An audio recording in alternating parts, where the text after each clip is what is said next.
প্রিয় দর্শক, আসসালামু আলাইকুম ওয়া রাহমাতুল্লাহ। প্রিয় দর্শক, আমি অনেক আগে একটি ভিডিও দিয়েছিলাম। সেটা হচ্ছে যে আমি ঘাসের উপরে এই নেপিয়ার আপনার যে সবুজ কালারের যে ঘাসটি এবং আপনার লাল কালারের যে ঘাসটি, সেটা কিন্তু আমি বালুর উপরে মানে লোকাল যে বালি রয়েছে সে বালির উপরে কিন্তু আমি চাষ করেছিলাম। তো সেখানে যথেষ্ট ভালো হয়েছিল।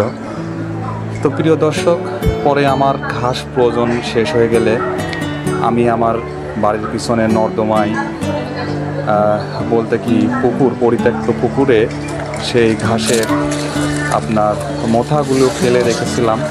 তো প্রিয় দর্শক বন্ধুরা, দেখতেই পাচ্ছ এখন সেই মোথাগুলি কি অবস্থা হয়েছে। এত পরিমাণে এই ঘাসের উৎপাদন হয়েছে আপনাদেরকে বলে বোঝানো যাবে না।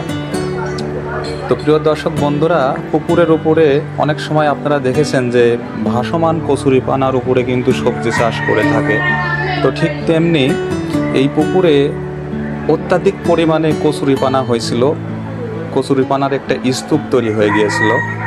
তো তার উপরে সেই আমি ঘাসের যে মোথাগুলো ফেলে দিয়েছিলাম, তো সেখান থেকে কিন্তু ঘাসগুলো এত বড় হয়েছে।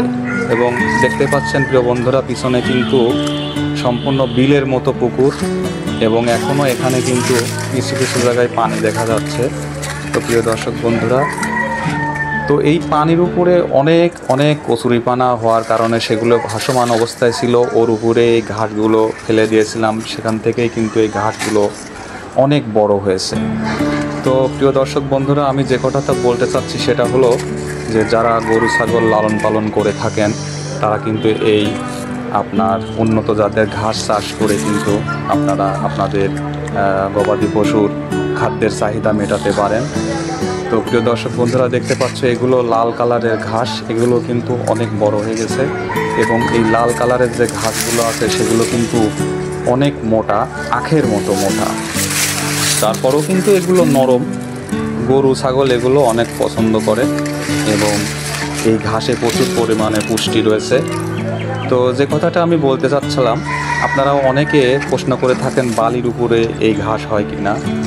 তো প্রিয় বন্ধুরা, আসলে বালি নয়, শুধু যে আপনারা বিল্ডিং বাড়ি তৈরি করার জন্য যে লোকাল বালি কিনতে পাওয়া যায় সেই বালির উপরেও আমি এই ঘাস লাগিয়ে দেখেছি।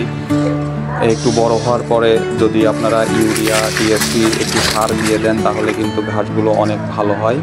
এবং পানির উপরে যদি কচুরিপানার মতো স্তূপ থাকে সেখানেও কিন্তু আপনারা এই ঘাসগুলো রোপণ করতে পারেন।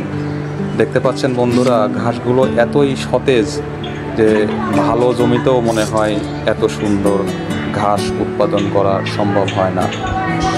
তো প্রিয় দর্শক বন্ধুরা, আমি পরিশেষে একটা কথা আপনাদেরকে বলতে চাই, আপনারা একটু চেষ্টা করলে বাড়ির আশেপাশে যদি পতিত জায়গা থাকে, নর্দমা থাকে এবং চকচকা বালি থাকে, সেখানেও কিন্তু আপনারা এই উন্নত জাতের ঘাস চাষ করে আপনারা আপনাদের গরু ছাগলের খাদ্যের চাহিদা পূরণ করতে পারেন। আসসালামু আলাইকুম রহমতুল্লাহ।